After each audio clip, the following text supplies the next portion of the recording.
La parabole du fils perdu. Luc chapitre 15, versets 11 à 32. La parabole du fils perdu est sans doute l'une des plus émouvantes illustrations de la miséricorde divine. Par cet enseignement, Jésus montre l'empressement de Dieu à accueillir les pécheurs qui viennent à lui. Ce récit se trouve en Luc chapitre 15, s'étalant du verset 11 jusqu'au verset 32. Comme il s'agit d'un texte particulièrement long, je ne le lirai pas. Nous procéderons tout de suite à la description de son contenu. L'histoire commence en nous présentant un père et ses deux fils. Le plus jeune, désirant entrer en possession immédiate de la part de son héritage, dit à son père, « Mon père, donne-moi maintenant ma part d'héritage. » Il arrivait parfois que le chef de famille décide de diviser son héritage de son vivant et de mettre ainsi un terme à l'administration de ses affaires. Mais il était exceptionnellement rare pour un fils de réclamer sa part du patrimoine alors que le père était encore en vie et en bonne santé. C'est pourtant ce que le jeune homme ose faire. Cette demande, et pas sans dire, était égoïste et irrespectueuse. Le père l'accepta néanmoins, et donna à chacun de ses fils ce qui leur revenait. En l'espace de quelques jours, le fils cadet liquida sa part des biens, en encaissa la somme, quitta sa famille, et s'en alla dans un pays étranger, loin du contrôle paternel. De toute évidence, ce départ avait été planifié. Il en avait assez de vivre dans la maison familiale. Son goût pour l'indépendance le rendit intolérant face à la discipline du père, et ôta en lui tout sentiment du bonheur qu'il aurait dû expérimenter chez lui. Ainsi, impatient de posséder sa liberté, il partit aussitôt qu'il en eut l'occasion.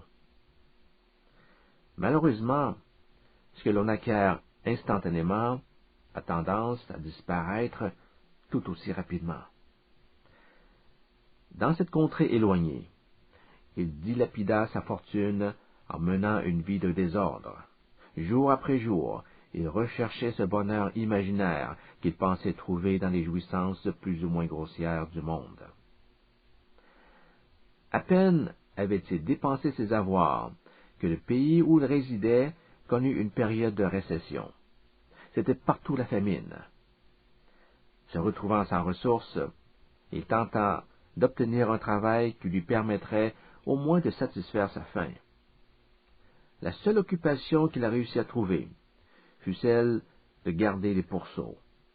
C'était un emploi servile, et certainement l'un des plus répugnants pour un juif, parce que le porc était considéré comme un animal impur. Quel revirement! Ce fils d'une honorable famille juive, le voilà en train de paître des cochons pour gagner un salaire de famine. Il aurait accepté avec joie les caroubes que mangeaient les animaux dont il s'occupait, mais personne ne semblait se soucier de son état. Le mépris qu'on lui témoignait ainsi en l'oubliant, la faim qu'il ne parvenait pas à apaiser, tel est le dernier degré d'un abaissement auquel on ne saurait rien ajouter. Un sentiment de désespoir l'envahit et l'amena à réfléchir sur sa condition. Le verset 17 explique qu'il était revenu à lui-même. Il commença à voir toute l'horreur de la situation et se rendit compte à quel point il avait été insensé. Une pensée qu'il avait délibérément tenue éloignée vint alors ébranler son cœur. La maison de son père. Il s'est souvenu que les ouvriers y vivaient mieux que lui. Ils mangeaient à satiété alors que lui mourait de faim. Ces réflexions le conduisirent à une résolution.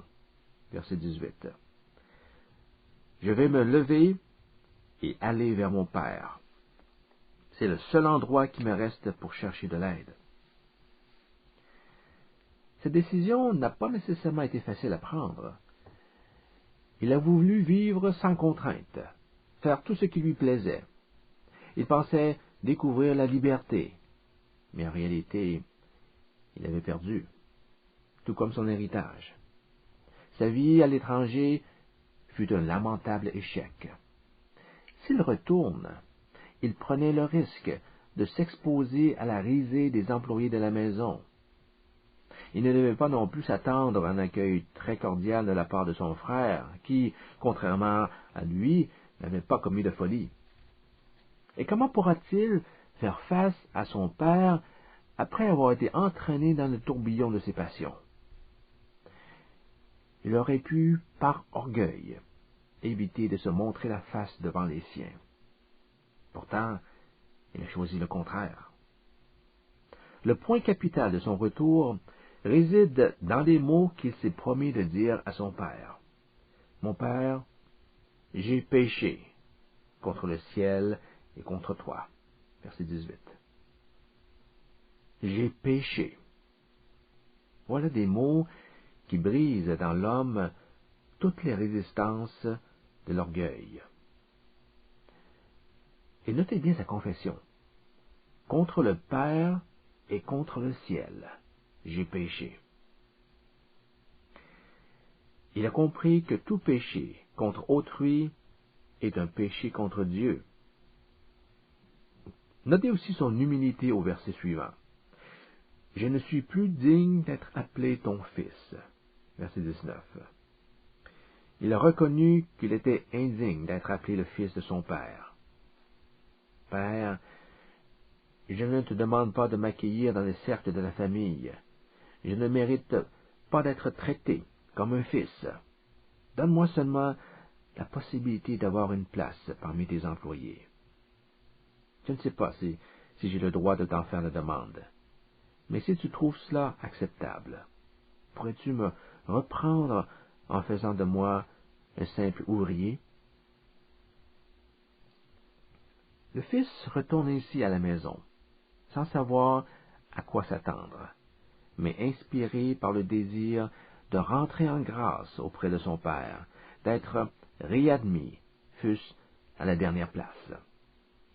Nous lisons au verset 20, « Comme il était encore loin, son père le vit. » Ces mots nous permettent de penser que le père n'avait jamais perdu espoir de revoir son fils. Jour après jour, il scrutait l'horizon, guettant le retour de son enfant égaré. Dès qu'il le vit, il se précipita à sa rencontre. Il le serra dans ses bras et le couvrit de baisers. Nulle sévérité, nulle colère, nulle demande d'explication. Par ces gestes émouvants, le père montra qu'il lui pardonnait et qu'il le réintégrait en tant que fils. Ce dernier n'a quand même pas oublié la confession qu'il avait résolu de réverbaliser. Il tenait absolument à la lui dire, ce qu'il fit dans les mêmes termes que les versets 18 et 19. « Père, j'ai péché contre le ciel et contre toi. Je ne mérite pas que tu me regardes comme ton fils. » Seule la dernière phrase de la réponse projetée manquait. Il n'a pas pu le supplier de l'employer comme un ouvrier. On peut supposer que le père avait interrompu son fils sans lui donner l'espace nécessaire pour terminer sa confession. Ou peut-être que c'est le fils qui, en présence du tendre accueil de son père, se sentait incapable de s'exprimer jusqu'au bout. Peu importe la vraie raison, il a le mérite d'avoir débité les mots les plus importants, ceux témoignant d'un profond sens du péché et d'indignité. Aussitôt, le père ordonna au serviteur de revêtir le fils du plus bel habit, de lui mettre une bague au doigt et de le chausser de sandales. Tout un honneur pour quelqu'un qui ne demandait qu'à être traité comme un employé. Jamais il n'avait imaginé recevoir de telles faveurs. Le père, pourtant, désirait faire davantage. « Amenez le veau gras et tuez-le, dit-il. Je vais avoir une grande fête pour souligner le retour de mon fils. et il en donna l'explication. Pour lui, ce fils avait été comme mort, mais il est revenu à la vie. Il était perdu, mais il est maintenant retrouvé. Les deux paraboles précédentes avaient déjà mis en relief la joie de retrouver ce qui a été égaré. Le berger invita ses amis et ses voisins à une fête quand il retrouva sa brebis perdue. De la même façon, la femme convia ses amis lorsqu'elle retrouva la drachme qu'elle avait perdue. Ici, l'image du banquet de famille dépeint la joie du père au retour du fils qu'il avait perdu. L'histoire ne s'arrête pas là. La dernière scène concerne l'autre fils. Quand le frère aîné apprit d'un serviteur le retour de son jeune frère et comment celui-ci avait été honoré, il fut rempli de rage et d'indignation. Contrairement au père, il ne ressentait aucune compassion pour son frère. Il n'arrivait pas à comprendre pourquoi son père célébra le retour d'une personne qui s'était montrée tout à fait irresponsable. Sa réplique montrait d'ailleurs l'ampleur de son indignation. Il s'est plaint au père de l'avoir servi fidèlement pendant de nombreuses années sans jamais avoir été récompensé. Et quand ton fils que voici revient après avoir dilapidé son héritage, dit-il, aussitôt tu l'accueilles avec un veau gras. Il y avait un profond dédain dans ces mots, des mots qu'il avait manifestement choisis à dessein. Il a ainsi comparé sa relation avec son père à celle d'un esclave servant son maître. Il se gardait bien de dire « mon frère », préférant l'appeler « ton fils que voici ». En outre, il s'est permis d'affirmer que son frère avait dépensé son argent avec des prostituées, une accusation probablement gratuite. Par ces paroles, le fils aîné a sans doute attristé son père, autant que le fils cadet l'avait fait par sa vie dans la débauche. Il serait peut-être plus adéquat d'appeler cette parabole la parabole de deux fils perdus, puisque le fils aîné, resté obstiné, ingrat et hostile, montrait qu'il était tout aussi perdu que son frère quand ce dernier était encore au loin. La réponse du père envers son fils aîné était étonnamment pleine de patience et de gentillesse.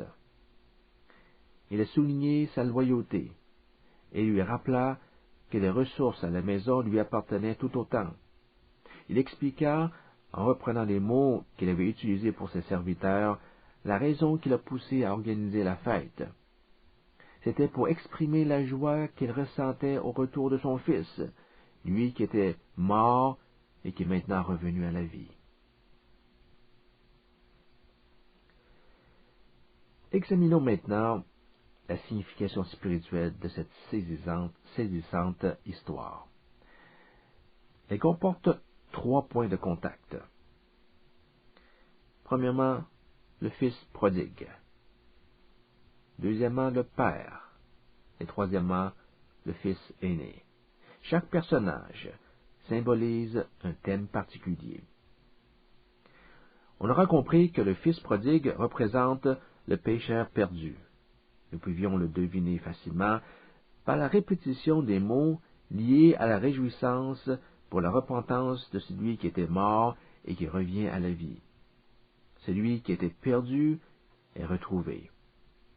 Cette expression dépeint bien le ministère de Jésus. Ramené par la repentance, le pécheur de la mort, afin qu'il puisse faire l'expérience de l'amour et du pardon de Dieu. Cette histoire illustre donc notre condition spirituelle avant de croire en Christ. Par notre folle ambition de vivre indépendamment de notre Créateur, nous nous trouvions dans un état de rébellion et de distance par rapport à Dieu. Dans la parabole, Jésus utilise les termes lointains, perdu et mort pour décrire cette situation. L'apôtre Paul parle du pécheur de façon similaire. Par exemple, dans sa lettre aux Éphésiens, il leur rappela qu'ils étaient morts par leurs péchés et leurs fautes, que leur vie était autrefois vouée à la satisfaction des désirs charnels et qu'à cet égard, ils étaient des fils de la rébellion. Quelques versets plus loin, en Éphésiens chapitre 2, verset 13, il fait ressortir le contraste entre leur état d'éloignement et de désaffection du passé et maintenant leur élévation à une position de proximité de Dieu. Mais maintenant, en Jésus-Christ, vous qui étiez jadis éloignés, vous avez été rapprochés par le sang de Christ. L'état précédent des chrétiens d'Éphèse est décrit par l'apôtre dans la phrase « Vous qui étiez jadis éloignés », une allusion au fait qu'ils étaient païens de naissance. Le parallèle est facile à faire avec le fils prodigue qui, à une époque, se trouvait dans un pays éloigné. L'analogie s'applique tout autant au pécheur qui vit, lui aussi, éloigné de la maison du Père, loin de Dieu. En raison de ses péchés, il est impossible à l'homme naturel de cultiver une communion avec Dieu. Être ainsi séparé de son Créateur équivaut à être mort. La vie de Dieu lui manque. C'est pourquoi il est écrit au verset 24 de la parabole, « Mon fils que voici était mort. » Ce fils, symbolisant le pécheur, se trouvait loin de la maison, perdu dans une contrée éloignée. Il était mort spirituellement. Mais la bonne nouvelle, c'est qu'il est possible de revenir à la vie. En fait, il n'y a qu'une seule façon d'y parvenir, par la repentance. L'image du Fils rentrant en lui-même, délaissant ce pays où il vécut dans la dissolution et retournant chez son Père afin d'obtenir miséricorde, illustre magnifiquement la repentance à laquelle Jésus nous appelle. Prenons quelques instants pour réfléchir sur les traits d'une repentance authentique. La décision de reprendre le chemin de la maison fut motivée au départ par un sens du besoin. Il voulait se libérer de son état de misère. Il s'est dit, combien de mercenaires de mon père ont du pain en abondance, et moi je péris ici de faim. Il se rendit compte qu'il valait mieux trouver grâce auprès de son père que de rester dans ce pays étranger à vivre parmi des animaux impurs et être dévoré par une faim continuelle. La sincérité de sa prise de conscience se voit par l'aveu qu'il s'apprêtait à faire. Dans cette confession, il exprima du chagrin, non pas sur ce qu'il avait perdu, ni sur ce qui lui était arrivé, mais plutôt sur ce qu'il avait fait. Il avait péché.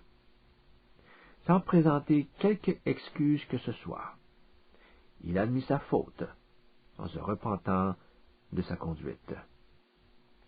J'ai péché contre le ciel et envers toi. Il ne pouvait pas prévoir la réaction de son père. Mais peu importe ce qui allait arriver, il avait décidé de s'humilier devant lui, sachant qu'il ne pouvait rien lui réclamer. Il voyait bien que par ses folles décisions, il s'est montré indigne et ne méritait pas que son père le considère encore comme son fils. Tout ce qu'il espérait, c'était d'avoir la possibilité d'être embauché comme simple mercenaire, mistios. Un mercenaire était un ouvrier qu'on engageait de façon ponctuelle et que le maître n'avait pas intérêt à accorder de faveur particulière. Le fils comprenait qu'il avait perdu tous ses titres. S'il était réadmis dans la maison, il était disposé à prendre la dernière place. Notez qu'il aurait pu tenter de se disculper en invoquant sa jeunesse, ses passions ou les entraînements du monde. Il n'y a rien de tout cela. Voilà la marque d'une vraie repentance. Aucune excuse, aucune revendication, mais un grand désir de se faire pardonner et un espoir fondé sur la miséricorde de son Père. Modifions légèrement cette histoire. Essayez d'imaginer la situation suivante. Que serait-il arrivé si le fils cadet, assis dans la boue parmi les cochons, s'était dit « Ne suis-je pas encore le fils de mon père? Je porte encore son nom, et c'est toujours le sang de la famille qui circule dans mes veines. Je vais revenir à la maison et occuper la place que j'avais. Mon père ne veut pas me refuser de me reprendre. Je suis son fils. » Alors il s'en retourne, puis il dit au père, « Salut, pa, c'est moi, ton garçon. Je sais, je suis tout crotté et j'ai l'air d'un clochard. Je n'ai pas été sage, et comme tu le vois, j'en ai payé les conséquences. Mais ça, c'est le passé. J'ai décidé de revenir et de refaire ma vie à la maison. Je vais simplement reprendre mes activités comme elles étaient avant mon départ. Ça ne devrait pas causer de problème. Je ne fais que te rappeler un droit naturel, puisque je suis ton fils. » Pensez-vous qu'une telle attitude aurait rétabli la relation père-fils? Le fait qu'il soit le fils lui donne-t-il le droit de réintégrer automatiquement la maison paternelle? Je ne le pense pas. De tels propos auraient en fait trahi un manque de transparence dans ses pas vers la repentance. Car il ne suffisait pas que le fils retourne chez son père, son état d'esprit comptait tout autant. De quelle attitude parle-t-on? Une vraie repentance englobe nécessairement l'humilité. C'est ce qu'il a manifesté en disant « Je ne suis plus digne d'être appelé ton fils ». Le fils n'aurait pas pu être intégré véritablement en tant que fils s'il n'avait pas été amené à prendre conscience qu'il avait perdu ses droits filiaux. Cette disposition d'esprit concerne également le croyant dans sa marche avec Dieu. Voyez-vous, il serait périlleux de fonder son salut sur un droit quelconque à être un enfant de Dieu. Pensez à ce qui arriverait si un disciple disait à Dieu au jour du jugement, « Seigneur, comme tu le sais, je suis chrétien. J'ai été baptisé il y a 25 ans. Tu t'en souviens? C'était devant toute l'Église. Depuis, j'ai toujours déclaré que tu es mon Père. Laisse-moi entrer, puisque je suis ton fils. » Un chrétien qui demanderait son admission de cette manière, en misant sur la prétention d'être son enfant, risque d'avoir une mauvaise surprise. Il est possible que le Seigneur lui dise « Je ne te connais pas ».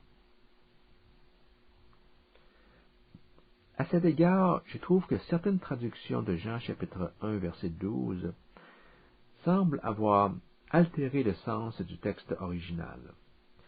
Nous lisons par exemple dans la Bible Darby, « Mais à tous ceux qui l'ont reçu, à ceux qui ont reçu Christ, il leur a donné le droit d'être enfants de Dieu. » Le mot « droit » reflète mal le sens du mot grec « exousia ». Être un enfant de Dieu ne relève pas d'un droit dans le sens d'une prérogative que l'on peut réclamer. Ce n'est que par la grâce de Dieu que nous devenons ses enfants. Pour être juste, il faut relever dans le mot exousia la notion d'une puissance communiquée aux croyants par Dieu en vertu de sa foi. C'est pourquoi je préfère les traductions qui utilisent le terme pouvoir. Mais à ceux qui l'ont accueilli, il a donné pouvoir de devenir enfants de Dieu. Bible de Jérusalem. Dieu a donné à ceux qui croient en son Fils Jésus le pouvoir, la capacité de devenir un membre de sa famille. Du sentiment de sa misère, nous raconte Jésus, est né dans le cœur du Fils repentant la résolution de rentrer chez son Père et espérer seulement prendre la place la plus humble dans sa maison. Et Dieu désire voir en nous cette même attitude d'humilité. Il aime ceux qui viennent à lui et disent « Seigneur, j'ai fait tout ce que j'ai pu, soutenu par ta grâce. Je suis ton fils, certes, mais tu n'as pas à m'accorder de privilèges. Donne-moi simplement la possibilité de me retrouver en compagnie de tes serviteurs. » C'est tout. Le Fils ne pouvait pas exiger sa réhabilitation, même en insistant sur son statut de fils. Il a obtenu gratuitement le pardon de ses fautes après les avoir confessées. C'est ainsi que Dieu fait miséricorde. Personne ne peut mériter le pardon ni le revendiquer. Ce n'est que sur la compassion divine que nous pouvons compter.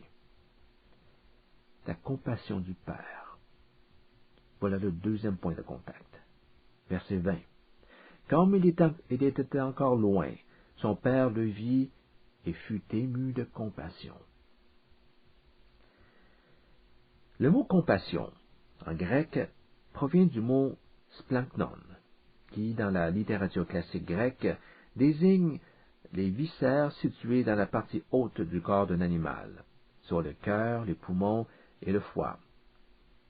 Dans le Nouveau Testament, il s'applique aux entrailles, aux intestins. Pris dans son sens métaphorique, on l'associe au siège des affections les plus tendres et les plus profondes qu'une personne puisse ressentir. Être ému de compassion signifie proprement être remué dans ses intestins. C'est le sentiment qu'éprouva le Père dès qu'il aperçut son Fils. Notons que dans les évangiles, le mot compassion est appliqué à Jésus à 5 endroits.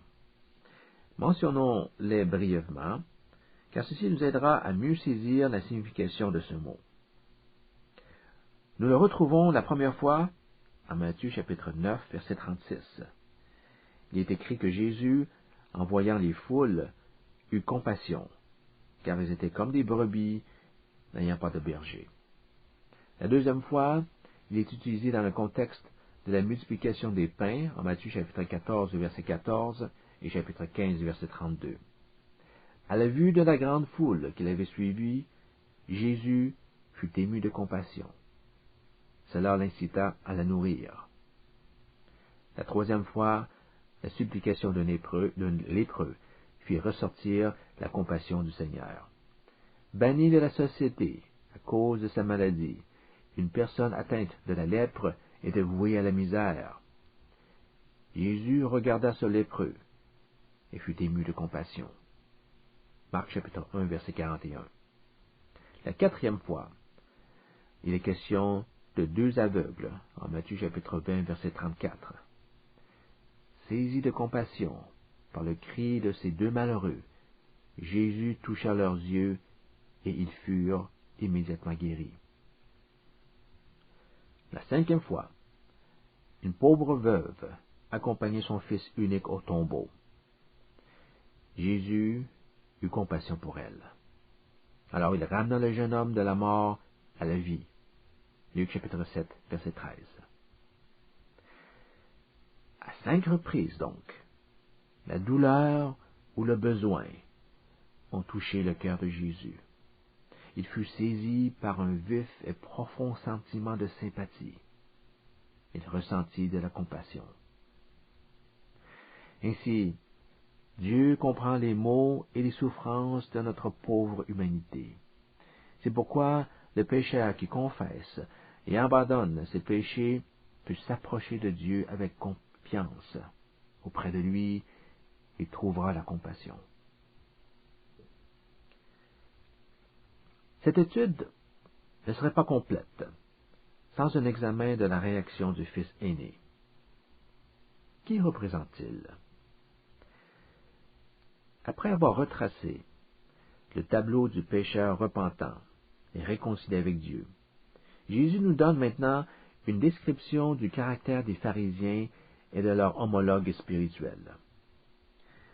Le fils aîné s'est montré hostile devant le retour de son frère. En fait, il était furieux. Il avait été un fils modèle. Jamais n'a-t-il violé les commandements de son père. Durant toutes ces années de fidèle service, il n'a pourtant jamais été récompensé.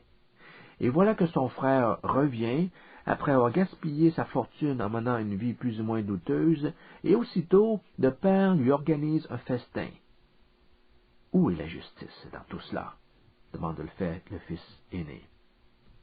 L'immoralité de mon frère aurait-elle plus de mérite que ma loyauté?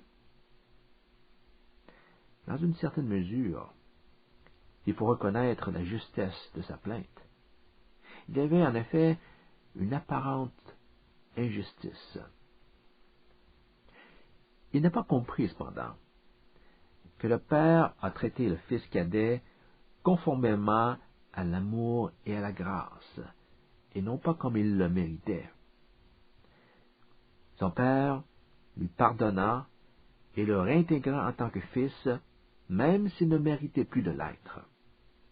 C'est ainsi que Dieu agit avec ceux qui se repentent véritablement. Nous avons naturellement tendance à nous identifier au fils prodigue, qui est accueilli affectueusement par le Père. Mais pour être honnête, avouons qu'il y a en chacun de nous un peu de l'esprit du fils aîné. Qui d'entre nous n'a jamais eu envie de crier à l'injustice pour ne pas avoir été apprécié à notre juste valeur, ou obtenu la reconnaissance que méritaient nos actions? Qui d'entre nous n'a jamais critiqué ceux dont la vie n'était pas à la hauteur de nos valeurs? Là se trouve l'esprit du propre juste. C'est lui qui caractérisait le fils aîné. Là se trouve également le véritable esprit des pharisiens. Se croyant seuls en possession de la moralité et de la justice, les pharisiens s'indignaient de voir Jésus accueillir avec bonté des gens de mauvaise vie. Luc chapitre 15, versets 1 et 2. S'ils se pensaient proches du Père, de Dieu, ils en étaient, de fait, très éloignés en esprit. Cela devrait nous servir d'avertissement. Cette parabole nous met ainsi en garde contre l'aveuglement qui empêchait autant le fils aîné que les pharisiens de mesurer la distance les séparant de Dieu. Nous avons intérêt à retenir cette leçon. Ne fermons pas nos cœurs à l'amour de Dieu en étant imbus de notre propre justice.